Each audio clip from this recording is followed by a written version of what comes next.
guns off. Literally. Athletes' social media significance for NIL. Instead of making it all about athletes, it's mainly all about how you search engine optimize and how you use your social media platforms for your name on my shirt, your image, how you're viewed, and then your likeness. The concepts of my story were the name, image, and likeness and all things that go into it, how you promote yourself on social media and how a brand promotes you when you then collaborate. I used how Youngstown State athletes such as myself or everybody else, how it all falls into impacting your name, image, and likeness. And these three things on the board are just categorized as name, image, and likeness. So something like video games, when college football 2025 came out, that's big on the name. Everybody has their name on their backplate and they're seeing what athlete they want to use, start a franchise with or do Road to Glory with. So that's a big impact on how you're viewed and how people get to know you. And then your image, obviously how you're viewed if you're driving down I-85 or anywhere and you see Angel Reese's picture on the billboard or an advertisement, you're gonna want to know why it's there and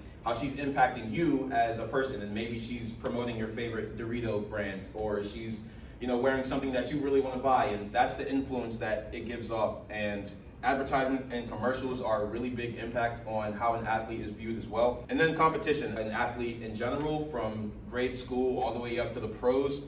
NCAA athletes are into their document and they're registered as NCAA athletes. So if you're an athlete in the NCAA, whether it's D1, D2, D3, NAIA, even JUCO, you're going to be able to be found on social media. Someone can just type your name and something about you under the NCAA is going to come up. Operating an NIL in your marketplace is the investigative research that I did, and I did it from here in Youngstown, Ohio, all the way to Nebraska. This is actually one of them, Cami Miracle. She's a distance runner, and the use of her for my source was actually really impactful because she's someone that is involved in a lot of different things when it comes to NIL, and it's not just making money from brands promoting you. It's actually her being a part of a startup brand, the NIL Empowerment Program, which is specifically women, trying to navigate ways that women as minorities and other people as minorities are able to uplift themselves in the NIL space and even the collegiate sports as well. They're inspiring the youth as other young ladies and other people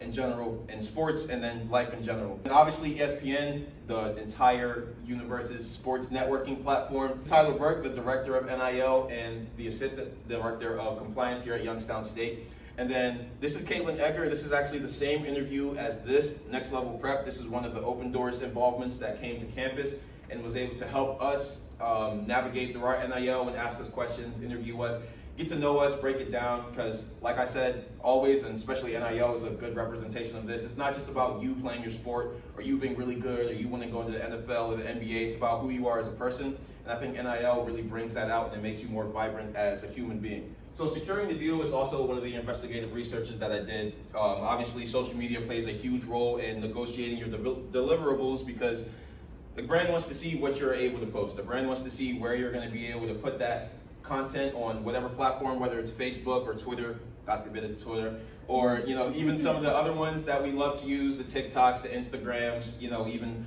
some of the ones that are tailored more towards another general audience like LinkedIn. Brands are everywhere and they are anywhere, so most of those brands are trying to push out to a specific platform, a specific target audience, and if they find that you are able to do that, they're gonna love you. You have things that are tailored more towards long form content or more trend style content, or even just things that you wanna go scroll through and see. Like I said, the NIL marketplace is huge for people that are seeing some of the things that influence you in a positive way, as an influencer would do. This was actually something that I did not know because I used to think that it was always like Facebook at the top and then maybe WhatsApp, and then down the line you would get to the TikTok and the Instagram and stuff like that. So it was cool to see that this research is being used to determine whether these platforms are still utilized today, because I know there's a lot of controversy like, oh, only old people use Facebook or only moms go on there, but it's really used for everyone because there's money to be made and these brands know that, so they're trying to tailor these athletes towards these specific target audiences.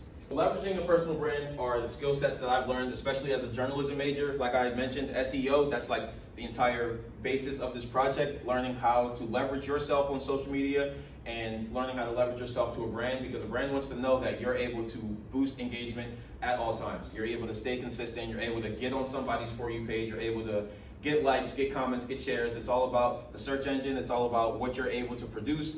And then obviously the teamwork element. As athletes here, we all have a team. That has nothing to do with lacrosse. These are lacrosse girls at a football game.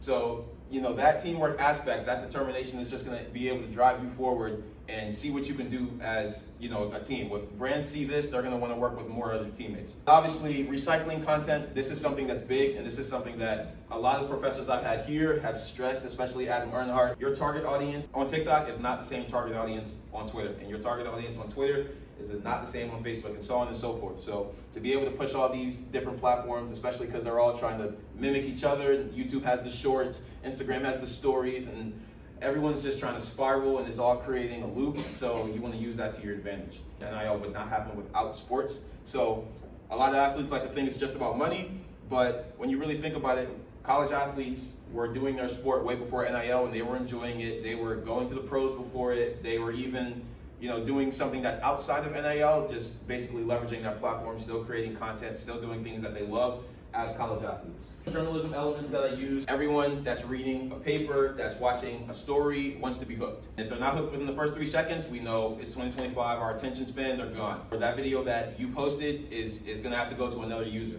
And that's a user that you just missed. That's another view, that's another like, that's another share that you needed or you wanted. The leading Horizon League team in our conference is due to the use of NIL and due to the use of social media. Visual elements plays a part in that too. As you can see, when I first started, Bregan obviously had a comment mentioning the fact, but boom, I hooked you. You knew exactly who that was on the screen. That visual element is important for the reader, for the viewer, because they already know that, boom, they're hooked. Now everyone's looking at this picture.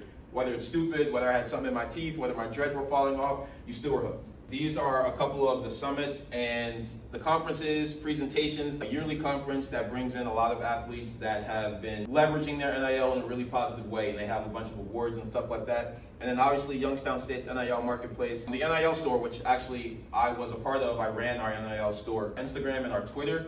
If you're able to push out content like this every single day, you're gonna find your target audience. And I know there's a lot of creators out there or athletes out there who are trying to post content.